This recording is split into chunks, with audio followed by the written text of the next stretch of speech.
डाउ कल काफी ज्यादा फिसल गया था, तो क्या हुआ एग्जैक्टली, किन कारणों से प्रेशर आया? अच्छी तेजी के बाद एक तो थोड़ा गिरावट नॉर्मली रहती है और थोड़ी मुनाफा वसूली है। 6 हफ्तों से लगातार पॉजिटिव क्लोज भी दे रहे हैं अमेरिकी बाजार, लगातार रिकॉर्ड भी बन रहे थे। बट कुछ और फैक्टर्स हैं जिसकी वजह से भी आपने देखा है कल गिरावट आती हुई दिखी। तो 350 पॉइंट नीचे डाउ था, थोड़ा मिला जुला कारोबार जरूर आपने यूएस में आते हुए दिखा है।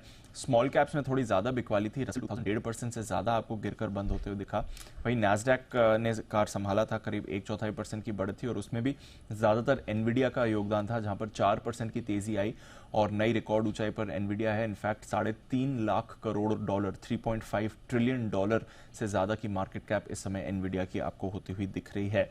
कल की गिरावट के पीछे बढ़ती बॉन्ड यील्ड का बड़ा योगदान था। यूएस में 10 साल की बॉन्ड यील्ड 4.2% पर पहुंच चुकी है। ये अगर आप देखेंगे तो 3-3.5 महीने की ऊंचाई पर आपको यूएस की बॉन्ड यील्ड दिख रही है और इसकी वजह से इकोनॉमी से जुड़े स्टॉक्स पर ज्यादा प्रेशर आपको आते हुए दिखा। अब क्यों बढ़ रही है बॉन्ड यील्ड?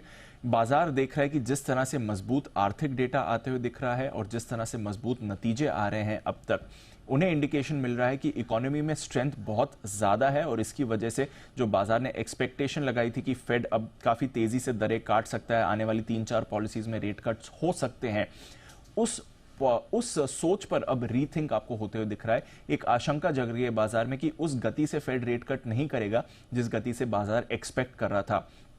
कल 2 फेड के सदस्यों ने पब्लिक भाषण भी दिए और उन्होंने भी लगभग यही चीजें कही कि इकोनॉमी में अच्छी स्पीड दिख रही है, फेड डेटा देखकर अपना निर्णय लेगा और रेट कट्स में कोई जल्दबाजी नहीं करेगा। तो एक आशंका वहां से आई है कि शायद रेट कट की स्पीड स्लो हो सकती है, इसलिए आपने बॉन्ड यील्ड में भी बढ़त देखी है और बाजार पर भी थोड़ा इसका प्रेशर बढ़ा है। अब देखना पड़ेगा आगे ये ऐसा रहता है कि नहीं, बट एक आशंका ये कल बाजार में आई है। ऑफकोर्स ये हफ्ता काफी इंपॉर्टेंट रहने वाला है अर्निंग्स के लिहाज से, तो देखते हैं आने वाले दिनों में कैसे नतीजे आते हैं। बट कल की गिरावट के पीछे ये एक बड़ी वजह थी। यूरोप में भी आपने देखा कल आधे से 1% की गिरावट थी, थोड़ा अर्निंग्स रिलेटेड एक्शन रहा। सोने और चांदी में तूफानी तेजी कायम है, सोना फिर से नए रिकॉर्ड ऊंचाई पर है, हालांकि ऊंचाई से कल थोड़ी मुनाफा वसूली आई है। चांदी आपकी 12 साल की नई ऊंचाई पर दिख रही है। कच्चे तेल में भी कल 1-1.25% का रिबाउंड देखा।